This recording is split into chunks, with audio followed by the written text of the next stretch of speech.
Okay, thank you. The biggest logistical task is done. Now the easier questions and answers, or discussion or dialogue, as Els mentioned in her presentation. I would like to start with Luka and also with one of our first conclusions of this conference. We tried to do some conclusions, and I believe we can all agree that projects like this, we saw many examples from 4 European cities and some examples from Zagreb. What is common to them is that they are lasting for a very, very long time. And when someone is politician, Luka is our dear colleague, but now he has a role as a politician. Politicians usually want very fast solutions or fast answers, and there are no fast solutions in projects like this. This is why it's important to think about the temporary uses, and maybe you can tell us a little bit more about temporary use in Gredelj, and maybe about some other possibilities with other brownfields in Zagreb regarding the temporary uses. Yeah, thank you. Yes, yesterday when we were at the City Hall, then the mayor joined us and greeted you. He said that the public is always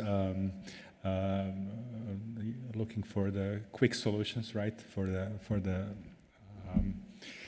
They would love to see the time running faster, but it's not the case. As you all showed us today, the procedures are complex, and there are many stakeholders and many stages of each of these projects, such is the case in Zagreb as well. That is the legislative framework that has to be acknowledged. Yes, we tried with our new proposal of the master plan, which is, I hope, soon to be accepted by the Ministry of Spatial Planning, proposes temporary use, right? So we acknowledge this duration of the process, and we want to do something with the spaces in the meantime. I've shown Gredelj. We are now in the process of developing this sketch, and I hope that soon we are going to present it. The Institute of Physical Planning is the key stakeholder in this process, and then we are going to open this vast space to the public. It's huge, as I said, 25 hectares, I think, so in the very heart of the city. So I think it'll do a great public good in this midterm, let's say, phase of time. So yeah, this sketch will be developed, and we will see what happens north and south from this sequence of spaces, what kind of pleasure / leisure / sports / recreation kind of space. Apart from this brownfield area, we have another one. I'm sure that Nikša has presented it yesterday to you. It's Zagrebčanka, or former slaughterhouse as well, which is a very large complex with several halls, and there are many stakeholders, many first and foremost cultural groups and unions who would like to get there while it is being developed, right? Because we have to do the urban planning competition. According to that competition, we do the plan, and it takes years. And in the meantime, they would like to colonize these halls to get them to a certain stage for use, and then eventually, when it finishes, when the process finishes, they would in some way be incorporated in the further state of things or not. So that's the risk. That is also the risk if you give someone to use a certain space, there is a certain risk of,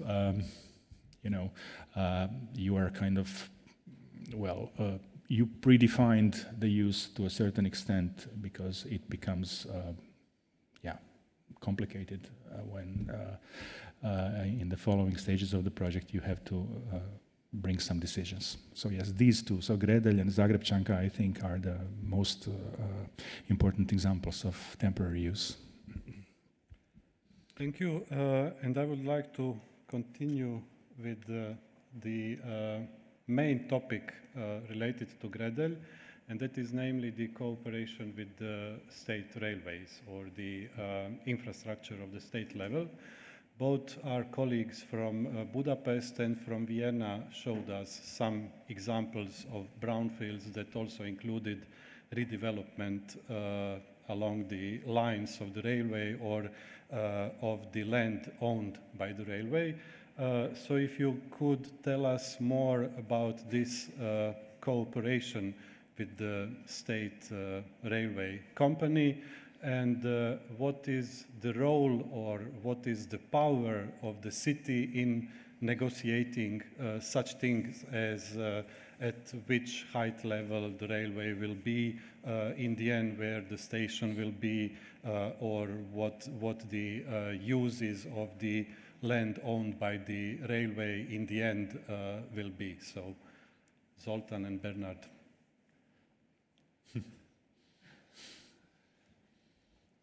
Okay, as I showed you up, the development at the Hauptbahnhof, at the main station, was a chance which just comes once in a lifetime, or even in many lifetimes. Century. So the development was something both wanted. So also on the infrastructural level, but also on the city development level. Just from the case of legal issues, the railway doesn't need the city for its railway tracks. There's another law. The building law is on the provincial level. This law for tracks and roads are on the federal level. They can do it without, if they wanted, they can do it without. But they're clever enough that it's better to cooperate.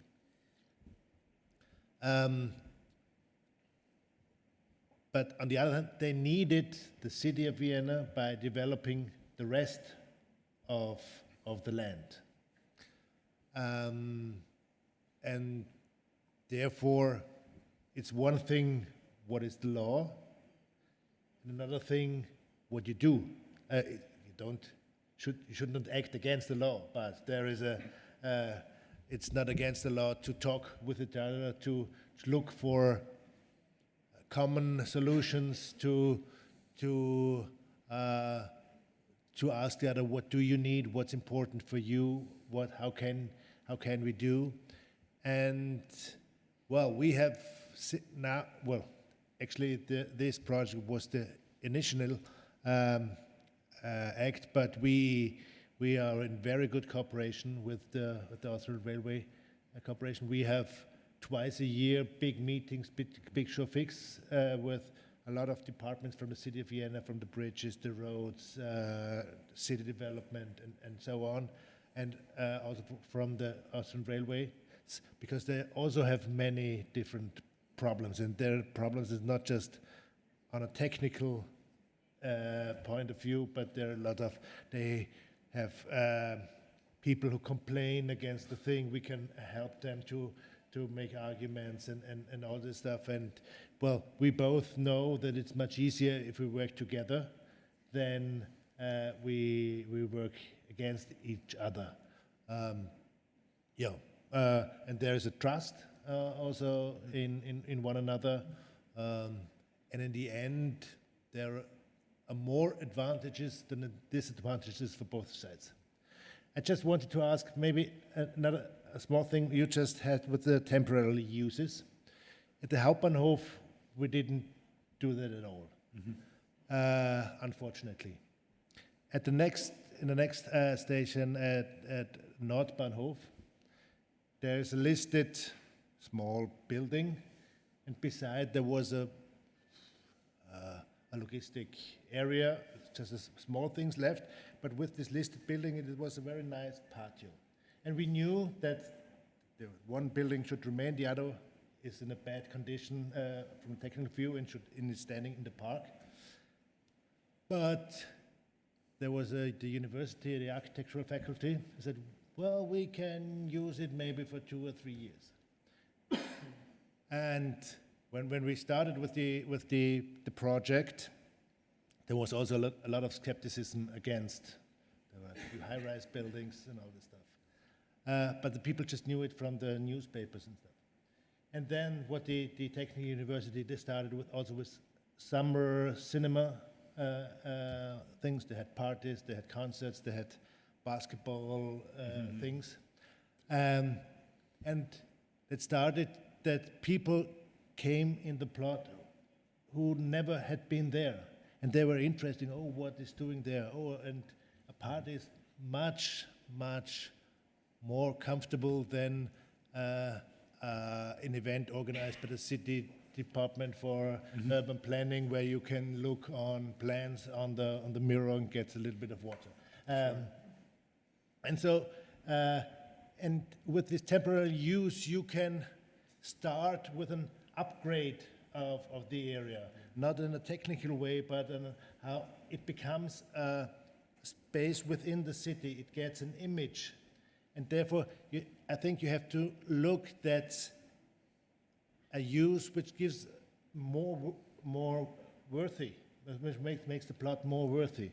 And another thing, the Austrian motorcycle company also made a temporary use with self-service containers and a parking place, which made it even more ugly than it would be without that. And this helps for nothing. But in the others, this helped a lot, and we do it now even more. And because these things also, they tell a story from the history, how it was and how it could be in the future.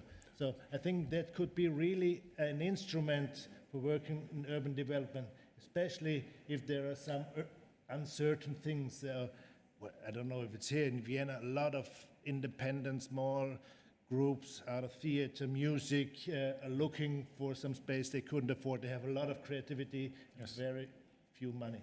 And so this helps a lot. Okay. Thank you. Thank you. Zoltan, maybe we can return to the question about the railways. Yes. As a matter of fact, we have developed our cooperation quite a lot in the last 20, 25 years. So 20 years ago, we could make real big progresses because we could arrange a certain station for a better service of the citizens and a better connection in between the two parts of the city. We could eliminate 8 or 10 tracks and use it for an urban purpose. So there were very good results. The problem that today the railway itself is absolutely disorganized, and they act like firemen always try to eliminate the present fires and real fires. The engines are under fire in different places of the country. So we are absolutely not able to discuss on long-term visions.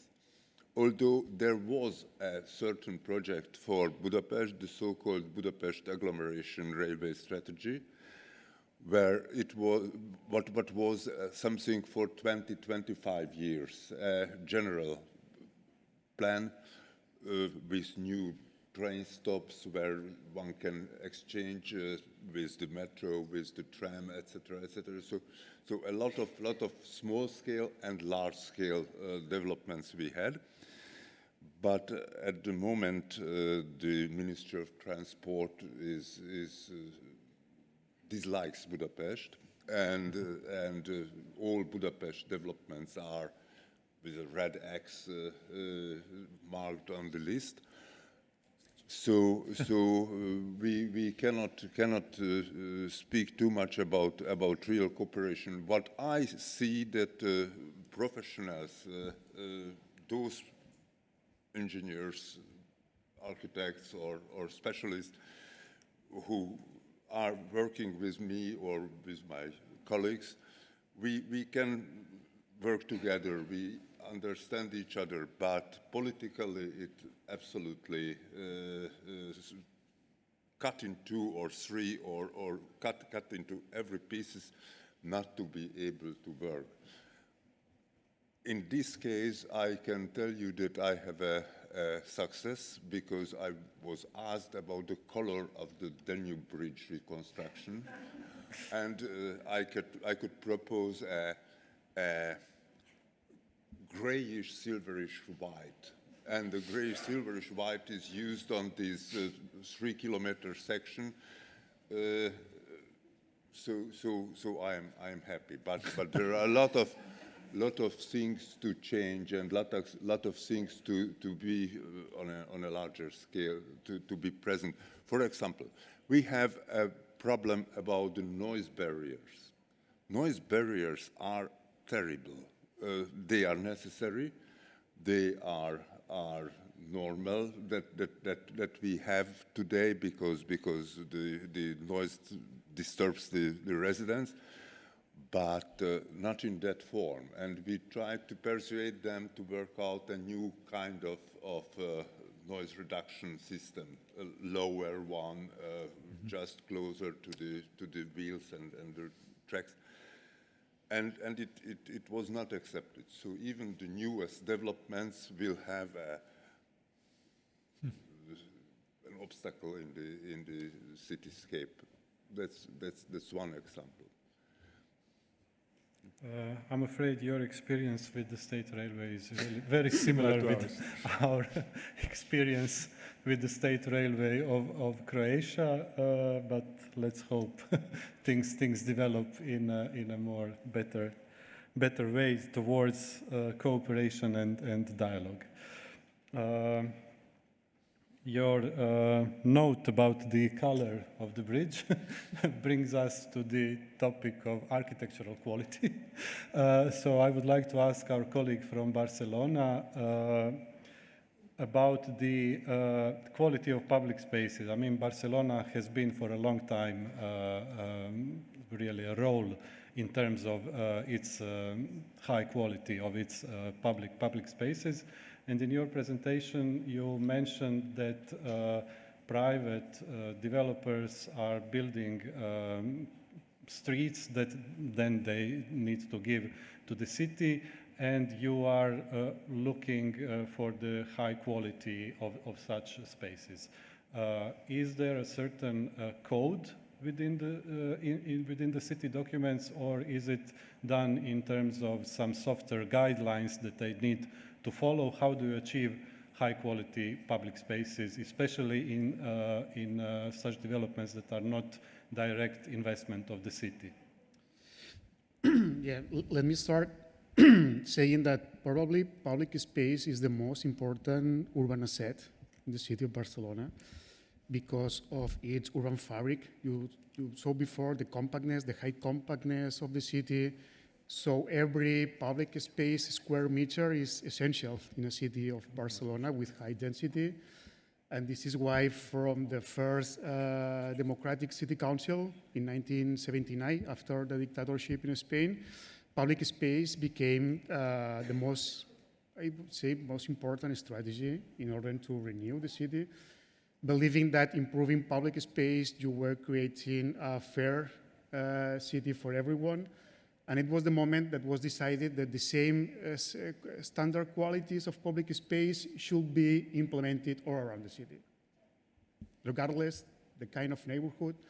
So if you visit Barcelona, you will see the same piece of the carp of the pavement everywhere. It's a granite piece, a high quality granite piece, and it's implemented everywhere in the city. So there is a historical idea of guarantee good quality. Regarding your specific question, beyond this cultural approach, of course, we are also Mediterranean, so we spend a lot of time in the street. It's also important. There are some mechanisms in order to guarantee quality when there is a private investor developing public space projects. There is a specific team, technical team within the City Council responsible of public space projects. They are also people who develop some specific projects, so they have a high knowledge on public space design. And there is a specific protocol that at the beginning provides some guidelines coming from all the different responsibles on public space. I mean, not only on public space design, but maintenance, trash management teams that are providing guidelines to the private developers to integrate all these criteria from the beginning. Mm-hmm. And once they have the project, there is a kind of a control with a checklist where the City Council is controlling that all these guidelines were accomplished within the project. It's annoying for the private developers, I know, so we receive usually complaints because it spends a long time controlling everything, but it's a way to guarantee. Right now, I would say we are entering into a new stage of public space in Barcelona. For instance, within the Superbowl program, that I couldn't tell anything today about that, we shifted into a new idea on how to integrate climate adaptation on public space. Mm-hmm. I must say also that it means that we spend a lot of money. We, the City Council, spend a lot of money on public space, so it's expensive. I mean, in the most recent public space project, we spent around 500 euros per square meter. I don't know if it's expensive here or not. In Catalan, it's quite expensive budget for public space, but it's still believed that it's a kind of provide a better city for everyone living there. Mm. Yeah. Okay, thank you. Else, when you were showing us the example from Antwerpen, you were mentioning two types of plans where I believe we have somewhat mix-up of English terms. First, you mentioned the master plan. And for you, master plan was a drawing that was already showing the urban form with some freely sketches showing also the public spaces, etc. But if I understood correctly, it does not have it's not a legal document. Mm-hmm. On the other hand, you said what followed was the zoning plan that was the legal document, and it had basically less information than the master plan. So my question is, when you have such a legal document that has less information than the starting document, how do you achieve that what you wanted in the master plan is realized in the end? Mm-hmm. Yeah. I can imagine you were confused, because I was also confused when you were talking about your plans. What do they mean? There has been going on a discussion in Flanders about the zoning plans, how detailed they should be. You want them to be flexible, but you don't want them to be too flexible, because then they can open doors for things you don't want. So there's a kind of balance. So what we mostly do is what we call master plan in Dutch. Literal translation is a city design. The master plan for the slaughterhouse site, really we knew how many housing units there were. There were tested some functions, the heights. It was all designed, but it was just an example of what it could be. And then for the zoning plan, we tried to make an abstract of it. And it really depends on if we are a landowner for you can make a very abstract, flexible zoning plan because you will develop it itself or you sell it under certain conditions. If it's privately owned, yeah, mostly you have to sharpen the rules. But you only saw, of course, the zoning plan, the different colors. But for every plot, we made an abstract of the design in the master plan. I always call it the kind of form in which you bake a cake. That's the maximum volume, but if you pour it completely full, it has too much gross maximum above ground floor, so you cannot do it. But it gives you, on this side, you only 9 floors, on this side, and etc. So that's also incorporated in the zoning plan. And what we also have is, and that's a common practice last year's in Flanders for the zoning plans, is what you should call, I think, a detailed plan. If for one zone you have a building application for a permit of one building, you have to make a detailed study of the whole zone. And we decided what is a zone, and you have to convince about the parking balance, the green balance, the appearance, the accessibility, etc. That's for us a way of following up to see that the translation is correctly of what we intended, and also that not the first one, suppose there are different owners, the first one does something, so the other one cannot do what he wanted, also for that. Yeah. Yes, please. Of course, we have the same problem with on the one side, there is a master plan, ideas, qualities we're thinking about, and on the other side, our legal system like zoning plan, which may be a little bit different in the countries, but in general, this is one thing is public law, so you just can manage a few things, and life is much more detailed, and so you can put it in an instrument of public law. We started, well now, already a few years ago with, especially where we, when we plan a little bit bigger project, a quarter, new part of life, to have 2 documents, one, the zoning plan, and what you can put in the zoning plan, do it in the zoning plan.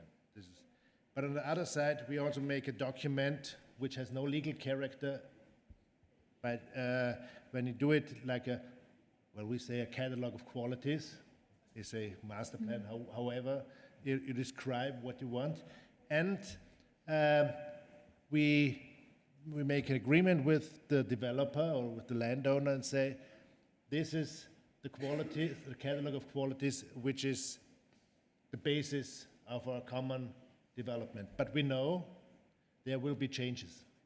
We know maybe different uses, maybe, I don't know what things. But we make a small group. There is somebody from the city council, somebody from the developer, maybe the master planner, and maybe an independent architect or landscape planner. Sometimes it is a few more people, sometimes it's smaller. And we will meet regularly, every half year, sometimes really more often, and we discuss the changes. And well, we meet then, and so that it's much more, the changes are then done in public, at least in public, in front of the city council and the master planner and the other architect. Then the developer, for example, has to say, I want to do this not in that way, but in another way because of and then they are in a discussion. So you can't go to court if he doesn't do it as well. But 80 or 90% of the problem you could then solve in a good manner. and especially the qualities Xavier just mentioned, the climate adaptation of the public space, neither the really public space or public-private space. This is really the key issue of now and the future of our things. And this is always the last thing to do, and this is always the thing where people would like to save money. But then you have really to look on them, no matter who is paying. Sometimes the city administration also wants to spare money at the end. And it's really important that you look on the qualities, that you look on the nature, the trees, whatever you plant to make a livable city. My plan was to open the topic of the quality of the urban space, but I think it's opening naturally. Zoltan wanted to add something, and then just to continue this topic, that at a certain moment we arrived to the question, what is quality? And I would like to open up a little bit this thing, because of course the aesthetic quality and the materials quality is important in the public spaces, but in Budapest we have a very good result in the last 3 or 4 years. We have very good landscape architects, and my office has the chief landscape architect as well, and he's doing his best to educate people about the biodiversity, about we learned from Vienna the Schwammstadt idea to collect water and to keep water on the area, about new functions of the public areas, because even it is a quality question that how do you use the areas for different purposes? How do you think about a purpose in 20 or 30 years? So how flexible is the area? So it is a very good time for developing these things, and I am very happy with these results. Thank you. Xavi? Yes, briefly for following on this idea. No, I wanted to say that we don't have a master plan official documents, so we go directly to the general plan amendment. Of course, there are some documents exploring solutions and providing layouts of the proposal, but there is not an official announcement of a master plan for a new renovation. It's just within the process of the general plan amendment. So probably we are avoiding some confusions between the idea and the legal document. Yeah, that's it. I think it's similar in Croatia to your situation. So we definitely have different systems, and sometimes we are using the same English words, and some things get lost in translation. That's why I asked this. But let me continue with the question I wanted to open, and that is the quality of the built environment, or the architectural quality. Some of you mentioned, I think it was Zoltan and else, mentioned the investors who had a taste in good architecture. I will be frank, I'm not interested in such cases. I'm interested in the opposite, in investors who are not interested in high quality architecture. How do we, as cities or as public administration, what are the tools to achieve the high quality built space or architectural quality? Are they some architectural committees? Are they competitions? Are they guidelines? I don't know. What are the tools that we can use? I'm opening a very big topic 5 minutes before we have to end. So please be short in your answers. But if you have something to add on this topic, maybe we can start with Xavi. Yes, I would say it's not a matter of taste. It's a matter of which is the answer that every building provides to the city. I told you before, when we were talking here, that in Barcelona we used to have, because the current government closed a committee to guarantee the architectural quality for private projects. So all those main architectural projects, I mean the largest ones, the ones that are placed in some strategical positions within the city, needed to get the approval from this committee. And in this committee, we received the developer and the architects that were designing the new architectural. During my period, there were three main answers that we were asking to the different architectural projects. The first one is about we use a word that it's urbanity of architecture, so how the building is providing new urban conditions in its surrounding area. It means the ground floor activity, the permeability, the relations between the private and public realm, and so on. This is the first thing. The second one is about aesthetics, of course, how the new building is or not integrated into an urban fabric. And the third one is about environmental conditions and climate change adaptation. So we were asking to provide innovation in terms of new structural solutions and different answers and features of the new buildings in terms of climate adaptation. So we try to provide an objective methodology to evaluate, avoiding to be more a qualitative impression about the buildings, but to ask all these private developers to improve not the quality of the architecture, but the city itself through these different projects. Yeah. Thank you. Zoltan? I'm afraid that in Budapest we are not in so good position because we have tasteless clients and tasteless architects as well. We have juries. It means that there is a central jury and every building larger than 6 flats should be judged by the central jury. It can be anywhere in the country, 7. Is it like a national regulation? That's a national legislation. But I have to say that on this reason, it will not be much better. So I believe in competitions, but even in competitions, you have to be very careful what you follow. So is it a question of taste? Is it a question of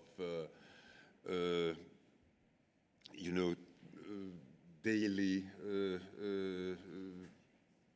needs, or is it a question of professional architectural problems?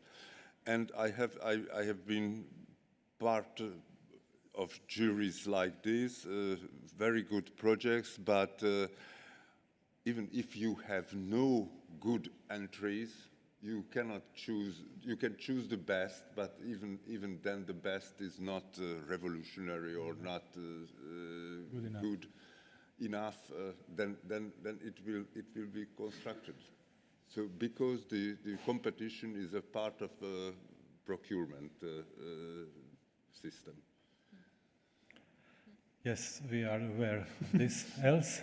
Yeah, in Antwerp, the more bigger projects are mostly followed up by my studio where I work, or the spatial planning department of the city. And we always advise, if it's a bigger project, to have a competition. For other projects who fall besides that, they work on their own.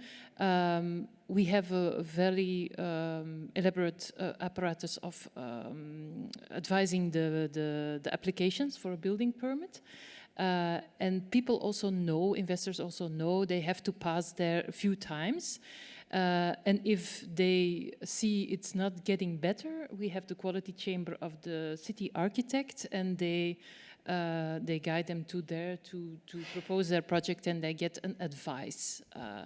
But if they really don't want, and it's conform every legal thing that has to be right, yeah, then they get a permit. Yeah. One official and one unofficial advice. The official one, well, they just mentioned competitions, of course. There's a good method to do it, and they would advise what you can put in a zoning plan in a public law way put it in there. The unofficial advice is also to the politician, the investors should feel that life is much easier if you pay attention to architectural quality. And there are many reasons how you can make life easier or not so easy for them. Thank you. Okay, we'll discuss this in detail further away from microphones. I want to learn from this. Luca? Yeah, I think it's a $1 million question that you posed for the last 5 minutes. I think that all of my predecessors said something of value. I would just like to add that I strongly believe in architectural education. I strongly believe that through schools of architecture, we as teachers can promote certain values and a certain approach to things. It's not just, of course, competitions, some committees who can evaluate things. I believe in competitions as well. Naturally, we fight for them. But I strongly believe in consistent, value-based architectural education. That's from my side. Okay, thank you. We will slowly close the discussion, but I will just pose last question, asking really a sentence or two. Mirna will kill me because we will be behind time. A sentence or two about your impressions of Zagreb and views of Zagreb brownfields. Xavi? That's another $1 million question. It's quite difficult to wrap up just with one sentence. I would say two are okay. Yeah, I would say you have a great potential to take advantage of these empty and brownfield sites and I'm connecting with my conference, I think, to rethink the entire city of Zagreb probably, and to find how all these empty areas can provide a new structure and a new strategic approach for the entire city. So my sentence will be, it's an opportunity to rethink the entire city of Zagreb. I don't know, no pressure. Sorry. Zoltan? If there is no pressure, then I wish you more green horseshoes. Brown. Because it can be anywhere. Yeah. Thank you. Yeah, you really have a lot of these brownfields, and they're also huge in space. But I also believe in the temporary use of these and greening the spaces until they have their final destination. Yeah. Thank you, Bernard. Well, a lot of brownfield areas, that means a lot of possibilities. Maybe sometimes close the eyes, think about the place where you would like to make your vacations, in which city, and how that city would look like, and then open the eyes again and compare it to the one you see. And I guess in your thoughts, there are less parking cars.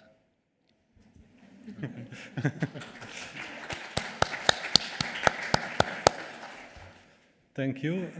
And this really brings us to the end of the conference. I will just say before the end that I was asked one question by several colleagues in the breaks that we had. And the question was, how did you manage to find such quality people to come to your conference?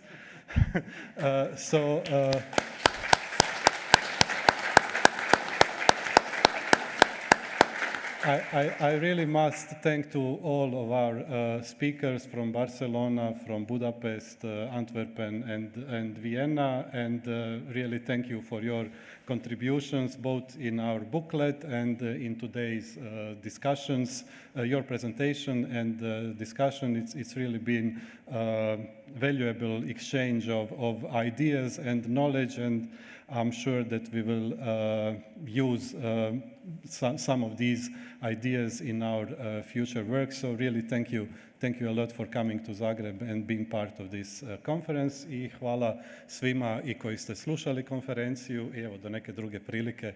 Lijepi pozdrav. Brownish.